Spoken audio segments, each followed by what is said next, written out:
નમસ્કાર.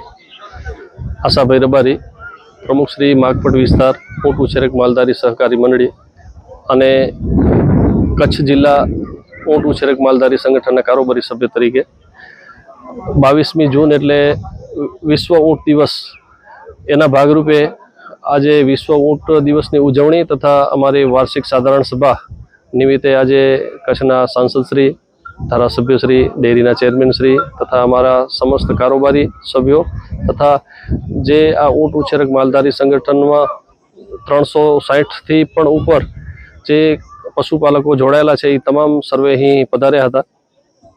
મારે મુખ્ય ઊંટડીના દૂધ વિશે જે વ્હાઇટ ગોલ્ડ કહેવાય એના વિશે જ કહેવું છે કે અમારે અહીંયા ગુજરાતીમાં કહેવત છે કે ઊંટ ટાળે આંકડો અને બકરી ટાળે કાકરો. એના અનુસંધાને કે ઊંટડીનું દૂધ તો પ્યોર ઔષધીય જેને કહેવાય એ પ્યોર જડીબુટી ખાય છે, એટલે એનું દૂધ પણ પ્યોર જડીબુટી જ હોય છે. એની અંદર વિપુલ પ્રમાણમાં કુદરતે જ ઇન્સ્યુલિન આપેલું છે. એ ઇન્સ્યુલિનને કારણે ડાયાબિટીસના દર્દીઓને જે ઇન્સ્યુલિનની જરૂર પડે છે એ ડાયાબિટીસ માટે રામબાણ ઇલાજ તરીકે પણ ઔષધીય રીતે કામ આવી શકે છે અને વધુમાં વધુ માર્કેટિંગ થાય. દૂધ સારી વસ્તુ છે, બધા લોકો સુધી પહોંચી શકે એના માટે ડેરી પ્રયત્નો કરે, અમારું સંગઠન પ્રયત્ન કરે, સરકારશ્રી પણ વિવિધ આને માર્કેટિંગ માટે શું શું કરવું જોઈએ એવા પ્રયત્નો કરે. તથા અમારા જે ચારિયાળના પ્રશ્નો છે, મુખ્ય તો ચારિયાળનો પ્રશ્ન આવે ઊંટ માટે તો જે ચેરિયાના નિકંદન નીકળી ગયા છે, અમુક કંપનીઓએ કાઢી નાખ્યા છે, અમુક જંગલ ખાતાએ જમીનો બધી જગ્યાએ એવું, તો એ અમારા પ્રશ્નો હલ થાય એવી અમારી માંગણી છે. અત્યારે દૂધનો શું ભાવ આવી રહ્યો છે, શું માંગ છે, શેનામાં કામ આવી રહ્યા છે? હવે વાત કરીએ દૂધની, તો દૂધના હવે પહેલાં તો ફિક્સ 50 રૂપિયા ભાવ હતો અને ₹1 સંગઠનનો, એમ 51 રૂપિયા ડેરી અમને આપતી હતી. અને આ વખતે હમણાં ફેટ અને SNF ઉપર દૂધના ભાવ કરવામાં આવ્યા છે. મિનિમમ 2.5 અને 6.8 SNF હોય તો 50 રૂપિયા પૂરતા બધા પશુપાલકોને મળી શકે છે. અને હવે વધુમાં વધુ કેમ આને વિદેશમાં તો આપણે સર્ચ કરશું તો ઘણા બધા એના ભાવ છે, તો આપણું દૂધ વિદેશ કેમ પહોંચે એના માટે પ્રયત્નશીલ રહીએ. અમારું સંગઠન કેમ વધુ મજબૂત થાય, કેમ સ્થિર થાય, એના માટે ઘણી બધી યોજનાઓ છે સરકારશ્રીની. એ બધી યોજનાઓનો અમને લાભ મળે એવી અમારી. આ દૂધ કયા બીમારીમાં ખાસ કરીને કામ આવે છે? દૂધની વાત કરીએ તો આ દૂધ છે એ ડાયાબિટીસમાં તો રામબાણ ઇલાજ છે. એના સિવાય અમે પ્રાથમિક ધોરણે મંદબુદ્ધિના બાળકો ઉપર પણ પ્રયોગ કરેલો હતો. એના વૈજ્ઞાનિકો જે ઘણા વર્ષોથી એના ઉપર સંશોધન કરી રહ્યા છે કેમલ મિલ્ક ઉપર, એ પણ આવ્યા હતા. એના માટે સરહદ ડેરી સંગઠન અને સહજીવન દ્વારા આપણે ભુજમાં તે સ્મૃતિવનમાં મોટો કાર્યક્રમ રાખેલો હતો.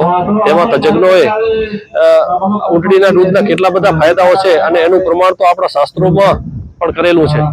જેમાં કીધેલું છે કે ઊંટડીનું દૂધ છે એ ગેસ, અપચામાં, ડાયાબિટીસ માટે, મંદબુદ્ધિના બાળકો માટે ઘણું બધું ખૂબ જ ઉપયોગી છે.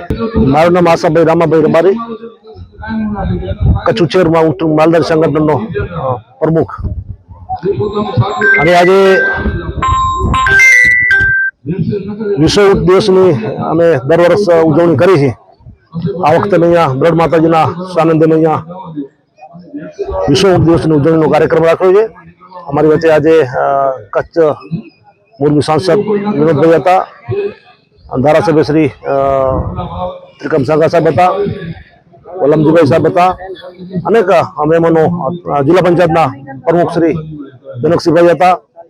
અને મહેમાનો દ્વારા અહીંયા આજે ભગવતી મા મોમાઈની ઊંટની પૂજા કરી સાથે સાથે એ દિવસે ઊંટનો ઉજવણી દિવસ ઉજાવ્યો. આજે મારે વાત કરી હતી ખરેખર વધારે કે આ ઊંટ દિવસનો ઊંટો માટે ને કે આ માલ ખરેખર વધુમાં વધુ કેવી રીતે બચે એના માટેની. અને આ માલની જ્યાં જ્યાં ચરિયાણ છે એમને પણ ક્યાં જ્યાં નુકસાન થાય એ ખરેખર એમના માટે બહુ અઘરું છે. કારણ કે આ મીઠીમાં જ્યાં જ્યાં માલ ચરે છે, આ મીઠીનો માલ છે, એમાં 2 વિભાગ આવે, ખારી અને મીઠીનો માલ. અહીંયા અત્યારે જે માલ આવે છે મીઠીનો માલ છે, અને દરિયામાં રહેતો એનો ખારી માલ કહેવાય. અને જ્યાં જ્યાં મીઠીનો માલ રહે છે ત્યાં અલગ અલગ જગ્યાએ ફોરેસ્ટ ખાતા દ્વારા અને કંપનીઓ દ્વારા, ઉદ્યોગ દ્વારા ઘણું ઝાડનું જે નિકામ થઈ રહ્યું છે એમનો ખરેખર જે એમનો ચરિયાણ બચે સાથે સાથે જે ગાય ભેંસમાં એમને સરકાર દ્વારા નિમણૂક કરેલી જમીન કે 100 ઢોર પાછળ 40 એકડ ગૌચર જમીન હોય એવી રીતે ખરેખર મારી વિનંતી સરકાર સુધી છે કે આવી રીતે ઊંટને પણ ખરેખર માન્યતા મળે જમીનમાં ગૌચર એમને તરીકે નિમણૂક થાય એવી ખાસ મારી વિનંતી છે સરકાર સુધી. સાથે સાથે જે ખારાઈ માલ ત્યાં દરિયામાં રહે છે એમને પણ જે માલધારી રહ્યા છે દરિયામાં ત્યાં મીઠા ઉદ્યોગ દ્વારા અને કંપનીના ઉદ્યોગ દ્વારા ઘણી જગ્યાએ એમના રસ્તા એમનો ચરિયાણ નિગમ થઈ રહ્યો છે એમને ખરેખર બચત થાય એવી સરકારશ્રી વિનંતી છે. અને સાથે સાથે જ્યાં જ્યાં ઊંટ માલધારી અમુક બેટમાં જાય છે લખપત તાલુકાના ત્યાં પણ ઊંટવાળાને અમુક જગ્યાએ જવા દે, અમુક ના પાડે છે, ફરસખાંતો ના પાડે છે, એમને પણ ખરેખર જે ખુલ્લી જગ્યામાં ચરિયાણમાં રહે ખુલ્લી જગ્યા આપે. કચ્છમાં કેટલા ઊંટો આવેલા હશે અને કેટલા જે કુટુંબ છે એના સાથે વ્યવસાય કરી રહ્યા છે? કચ્છમાં 2000 ની આજુબાજુ ખારાઈ ઊંટો છે અને કચ્છી ઊંટો ઓછામાં ઓછા 5 થી 7 હજાર. મારું નામ રબારી દેવરાજ રાજાભાઈ. આજે વિશ્વ ઊંટ દિવસની ઉજવણી કરી રહ્યા છો તો અહીંયા કેટલા લોકો માલધારીઓ છે, કેટલા ઊંટ આવ્યા છે અને ક્યાંથી આવો છો? મારું ગામ સણોસરા. આ છે ભેડ માતા, જે લોકેશન છે ભેડ માતા. ત્યાં કને આજે કચ્છ ઊંટ ઉછેરક માલધારી સંગઠન દ્વારા જે આયોજન કરવામાં આવ્યું છે, પ્રોગ્રામ જે છે દર વર્ષે જે આયોજન કરવામાં આવે છે એના હિસાબે અહીંયા કેમ્પનું આયોજન કરવામાં આવ્યું છે. બધા માલધારીઓ એકત્ર થઈને બધા જે ચર્ચા હોય દૂધ વિશે કે ઊંટડી વિશે, ચરિયાણ વિશે, એ બધી માહિતી અહીંયા કને રજૂ કરવામાં આવે અને એના ઉપર જે સહજીવન ટીમ છે જે એ પ્રશ્નને ઉકેલ કરવા માટે જે શું કહેવાય અહીંયા કેટલા માલધારીઓ છે જે ઊંટની ખેતી જે કહી શકાય તેઓ પણ કરે છે, એનામાંથી દૂધ ઉત્પન્ન થાય છે તેઓ આપે છે, કેટલા લોકો એના ઉપર નિર્ભર છે? કચ્છમાં ટોટલ 300 થી 350 જે પરિવાર છે એ ઊંટડીનો વ્યવસાય કરે છે, જે દૂધ ઉપર જે પોતાનો ગુજરાન ચલાવે છે. અહીંયા આજે શું શું વિશેષતાઓ છે? અહીંયા આવ્યા છે તો એના ઊંટને કોઈ રસીકરણ કરશે કે હું કાંઈ દવા કાંઈ કરવાના છે? આજે દર વર્ષે જે રસીકરણ કરવામાં આવે છે એ આજે ભેડ માતા જે આયોજન રાખવામાં આવે છે એના હિસાબે જે રસીકરણ છે એ પણ કેમ્પનું આયોજન રાખવામાં આવેલ છે. કયા લોકો સાથ સહકાર આપી રહ્યા છે? અમને શંભુભાઈ જગમાભાઈ રબારી, ગામ સણોસરા, અને જે સહજીવન ટીમ છે ASM.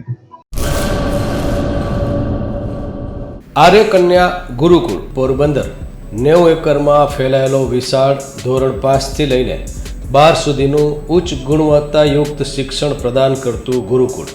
સ્થાનિકની કન્યાઓ માટે KG થી લઈને ધોરણ 12 સુધીના શિક્ષણની સુવિધા. અહીં ગુજરાતી અને અંગ્રેજી માધ્યમો પણ ઉપલબ્ધ છે. ગુરુકુળમાં કોમર્સ અને આર્ટ્સના વિષયોમાં ગ્રેજ્યુએશન સુધીના અભ્યાસક્રમની વ્યવસ્થા પણ છે. અભ્યાસની સાથે સાથે વ્યવસાયિક અભ્યાસક્રમો પણ વિદ્યાર્થીઓને પૂરા પડાઈ રહ્યા છે. અભ્યાસની સાથે દરેક પ્રકારના ખેલમાં વિદ્યાર્થીઓને કોચિંગ પૂરું પાડવામાં આવી રહ્યું છે. અહીં વિદ્યાર્થીઓને અભ્યાસની સાથે વેદ ધર્મગ્રંથના અભ્યાસ પણ અપાઈ રહ્યા છે, જેથી આપણી સંસ્કૃતિ ઉજાગર થઈ શકે.